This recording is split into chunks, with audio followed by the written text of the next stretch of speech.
You started saying no more often. Not dramatically, maybe just small things. A favor you didn't volunteer for. A request you let pass without immediately absorbing it. A moment you allowed to exist without fixing it. And something shifted.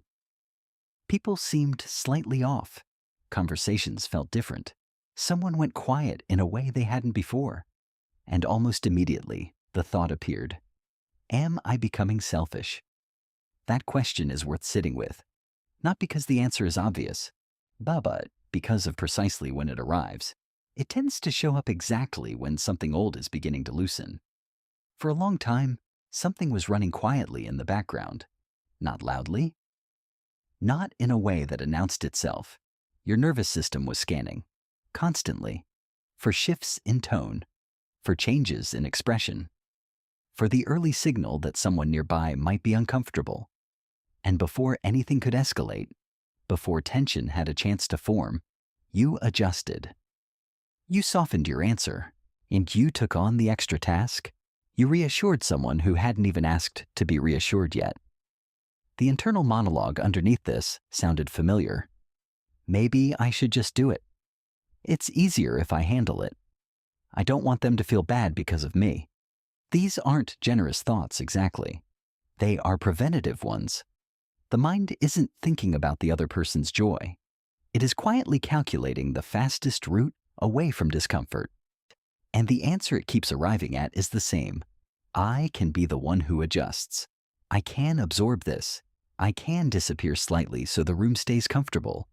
That is the loop, not kindness, not a personality trait. A learned strategy that worked well enough for long enough that the brain kept running it automatically. Here is something worth understanding about why this pattern forms in the first place. It is not irrational, or at some point, likely earlier than you would immediately recall. Accommodation produced safety. Keeping things smooth prevented something worse from happening. Reading the room carefully protected you in environments where other people's emotions were unpredictable, or where your own needs were quietly treated as inconvenient. The nervous system recorded that information. Adapt early. Adjust before the shift happens. Stay useful.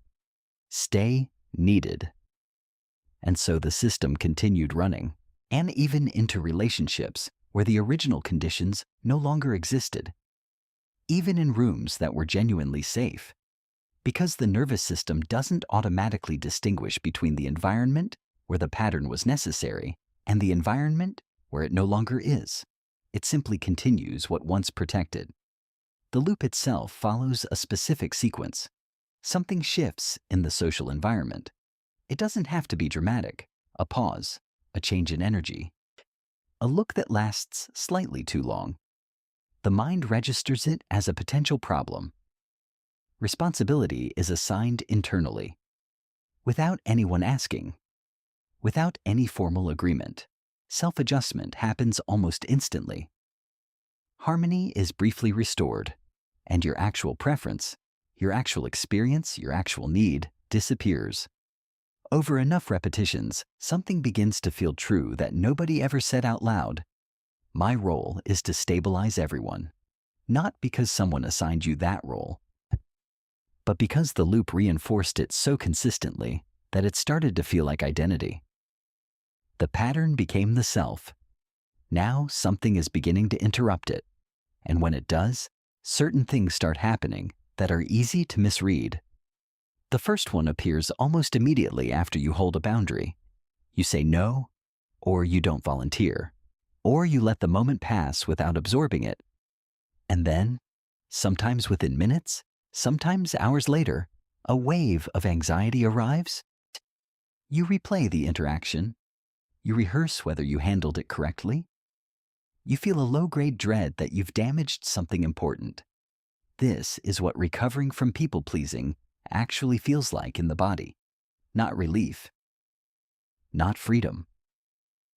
Alarm. Your nervous system expected the loop to complete. It expected you to smooth the moment over. When you didn't, it registered something unresolved and sent the signal back. Go fix it. That signal is not a verdict on your character, and it is a system reacting to an interrupted habit. You are reacting, not failing. The second sign tends to be quieter, but it marks something significant. You begin to notice that you can tolerate being misread. Someone holds a version of you that isn't flattering. They think you are cold, or difficult, or unhelpful, and instead of immediately moving to correct the narrative, explaining yourself, softening the impression, working to restore their good opinion, you let it sit. And not because you've stopped caring entirely, but because something has shifted in where you locate your responsibility. For someone running a people-pleasing pattern, managing other people's perception of you is almost as automatic as the accommodation itself. Beginning to release that, allowing someone to carry an unflattering version of you without rushing to fix it, is one of the quieter signs that the loop is actually loosening. The third sign shows up in how you relate to other people's urgency. There was a time when someone else's panic became your emergency almost automatically. Their deadline, their overwhelm, their last-minute crisis. Your nervous system absorbed it as something you were responsible for resolving. What recovery looks like here is not indifference. It is a pause that didn't used to exist. A moment where you notice their urgency without immediately merging with it, or where you can assess whether this is actually yours to carry before you pick it up. That pause is new. It feels strange at first, almost like callousness. It isn't. It is the beginning of distinguishing between genuine care and automatic absorption. The fourth sign is one of the most disorienting because it looks from the outside like you've become less warm. Your helping becomes more selective. There was a time when help was essentially a default setting. You gave it broadly, reflexively, onto to most people in most situations. Now you notice that it has narrowed. You help the people you love because you want to, and you sometimes say no to people you don't have the capacity for, without the same spiral of guilt that would have followed before. From the outside, this can look like you've grown colder. From the inside, it feels more like choosing. That distinction matters. Kindness that is chosen is different in quality from kindness that runs automatically. Yeah, it comes from a different place, and it tends to mean more to you and to the person receiving it. The fifth sign is subtle enough that most people don't notice it until it's already happened. You stop apologizing for existing in ordinary ways, for taking up time, for having a preference, for sitting somewhere needing something, asking a question that might inconvenience someone. The small reflexive stories that used to accompany the most basic acts of being a person in a room begin to thin out. This one tends to be noticed by others before you notice it yourself. Someone may comment that you seem different, more direct, less apologetic. What they are observing is not a change in personality. It is the removal of a layer that was never really you to begin with. The sixth sign appears in how you experience silence. There was a time when a quiet room, especially a room where someone was slightly annoyed or distant, felt like an emergency. Your nervous system would scan it, locate the source of the tension, and generate an almost physical need to resolve it. Recovery looks like being able to sit in that silence without immediately moving to fill it. Someone is frustrated. The air is slightly uncomfortable, and you don't fix it. Not because you don't notice, but because you are beginning to understand that not every discomfort in a shared space is yours to resolve. Silence that once felt like a threat begins to feel like information. Something to observe rather than something to escape. The seventh sign is the one that tends to arrive last, and it is the one most people are least prepared for. Grief.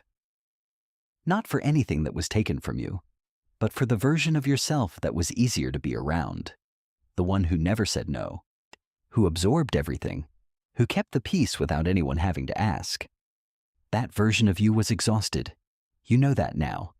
But they were also in certain rooms, very easy to love, or at least easy to keep around. And there is a quiet sadness in recognizing that some of the closeness you felt in certain relationships was built, at least in part, on your willingness to disappear. That grief is not a sign you've made a mistake. It is a sign you are seeing something clearly that was harder to see before. This is where something more difficult tends to surface: the identity question. Many people who carry this pattern describe themselves in specific ways. I'm just a caring person. I'm the reliable one. I'm easy to be around. I don't cause problems. These descriptions feel true. They feel like core personality.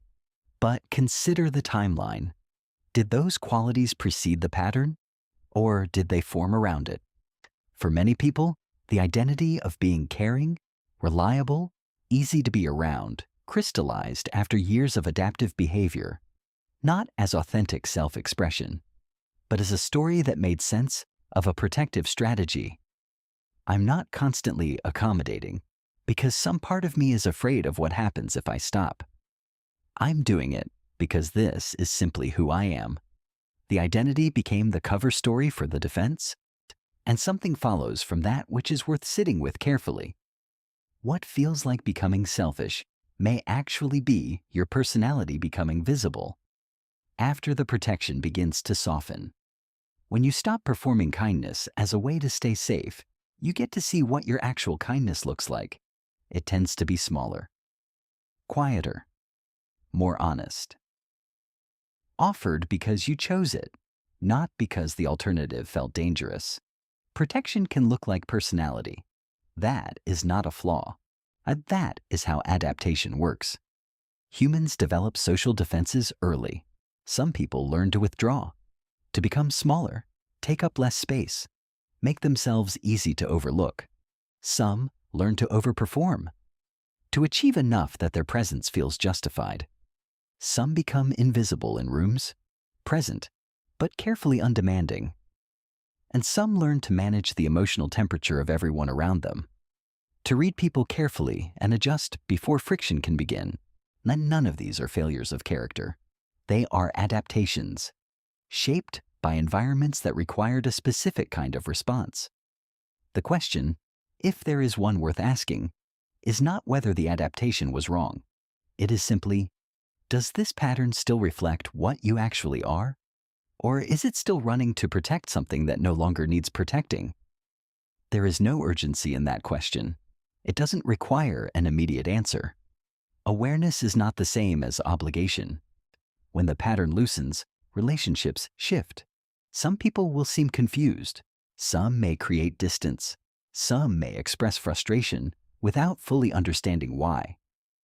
This is predictable.